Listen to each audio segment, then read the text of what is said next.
I'm going to read to you a part from my 2019 screenplay. At my weekly Dr. Natural session at Organic Hospital, Dr. Natural asks you, "How was your commute today?" I said, "Good. The subway stop is back in service, but now they're working on the other side of the track. I'm beginning to get panicked and overwhelmed about my commute home. Can I leave the session a little early today? I don't want to miss my 1:30 p.m. train back to Long Island." Dr. Natural says, "You're a creature of habit, Andrew. You'll figure it out, and worst case scenario, you'll just get home a little late." I say, "Yeah, I don't like change. Plus, I'm intimidated by Brooklyn. I'm afraid I'll look like a tourist, and someone will attempt to rob me." Dr. Natural, I won't say that will never happen, but it's unlikely that will happen on a busy street in the middle of the day with many people outside. 5 minutes later, the topic changes. I say, "At the gym, I saw a guy in a t-shirt that said genius, but there's no reason to think it's related to me. But I begin to think someone is from a company like Disney undercover, saying my art is genius and we're going to make a movie." Dr. Natural says, "This is a textbook example of predicate logic, Andrew. I see you've been working on a comedic screenplay about mental illness. You send me many emails about it. I find it moving, but it's nowhere close to being developed into a skit at your recovery group, let alone a Disney Hollywood movie." I said to Dr. Natural, "I know you told me to focus on the screenplay about mental illness, but I've been also working on a superhero screenplay, music, and comedic drawings." Dr. Natural says, "Unfortunately, there's a million people with superhero screenplays in Hollywood. Most of them never get discovered, and the entertainment companies like to use Marvel and DC comics for superhero movies anyway. Basically, there's no demand for superhero movies." So I say to Dr. Natural, "So what are you saying?" Dr. Natural says, "I think your screenplay with a comedic approach to mental illness has potential to be developed into something. It hasn't been done before. It's very original and authentic, but you need to work on it and focus on it." I say, "I keep writing and writing and writing for this screenplay, and I begin to get overwhelmed developing ideas for it. So I stop for weeks, then I resume writing." Dr. Natural says, "Yes, focus. Take 3 acts or episodes, keep developing them, working on them, stop adding material, and start editing what you already have." Then I ask, "Then what?" He says, "Well, you can ask people at your recovery group if they'd like to participate in your play. It may even get presented at NAMI." I say, "I feel like a recovery group is a dead end. No one has any experience in media. No one wants to be in videos. I go there and just twiddle my thumbs, waste the day and money, and then leave." Dr. Natural says, "You need to take charge. Don't wait for somebody to spoon feed you the project. Tell them. Say, 'This is what I want to do. Does anyone want to participate?'" I say, "Yesterday I was supposed to go to the recovery group for a media meeting, but I'm beginning to get discouraged and just didn't care." Dr. Natural says, "This is exactly the problem. If you don't even want to go to their media meeting, how can you say that they don't want to participate in your media project? This is like the diving board into the pool of success. Take the leap."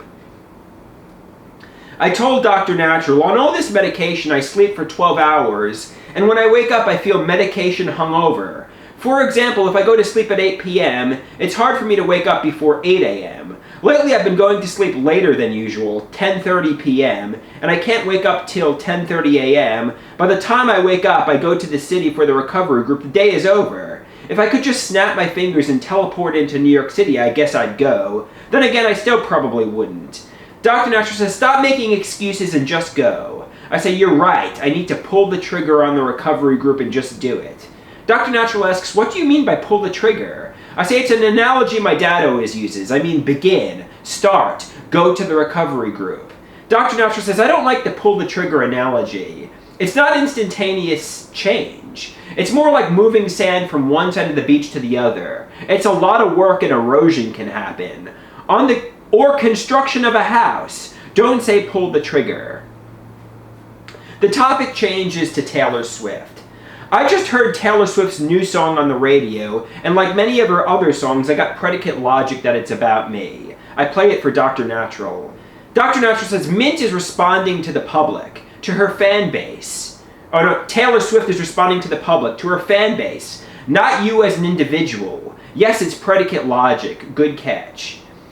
Then I Googled her name. I discovered she has a boyfriend. I think, okay, maybe Taylor Swift is fooling the public.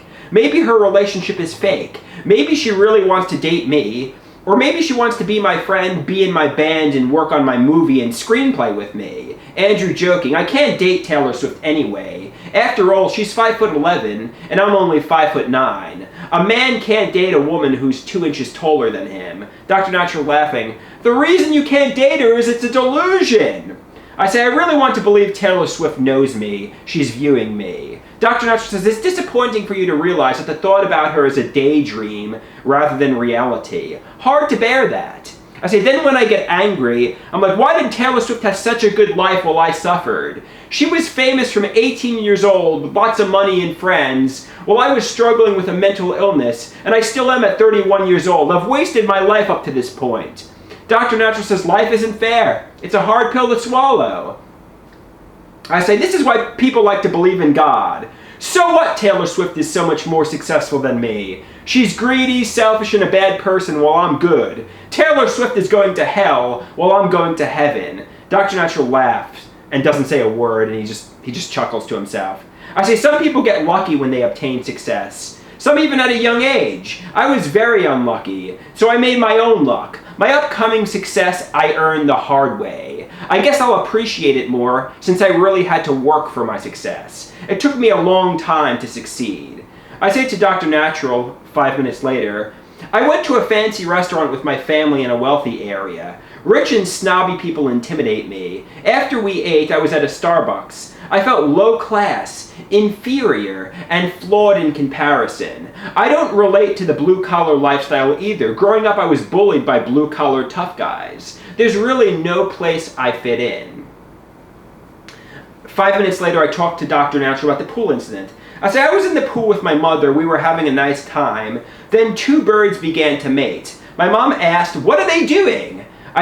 She asked, are they playing? I began to get angry. Sex is natural. Did my mom make me go against nature by preventing me from having sex? Did my mom have me in a metaphorical chastity belt? Dr. Natural says, no. Extreme social anxiety and agoraphobia are why you lost time, which stems from school bullying. Even if your mom literally had you in a chastity belt and took it off, you still wouldn't know how to meet a woman. I said, I guess you're right. She even built me a private apartment-like area to bring women over. She bought me a membership to an internet dating website. She's not trying to repress me.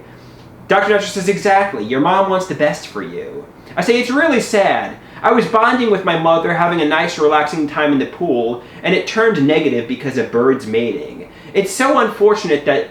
And she left the pool, and a good time was ruined. 5 minutes later, finishing up the session with Dr. Natural. I say, I call my dad every day in the morning when I'm in the bathroom. How appropriate. Today he said, it's awfully hot outside, but there's a cool breeze. This is similar to lyrics about Syd Barrett from Pink Floyd, who is a mentally ill drug addict. The lyrics are, it's awfully considerate from Jug Band Blues, and cool breezes from Wish You Were Here. It gets me angry. Syd's a loser. I'm much cooler than a reckless rock star. Dr. Natural asks, did you confront your father about this? I said, no. Then when I start to think he said it to me, I said, no. Then I begin to think when he said I was like Roger Waters from The Wall, did he really say I was like, did my father, when my father says I'm like Roger Waters, does he really mean I'm like Syd Barrett of Pink Floyd? Dr. Natural says, it might be predicate logic. It's awfully hot isn't it's awfully considerate, and cool breeze on a warm day isn't necessarily a lyric from Wish You Were Here.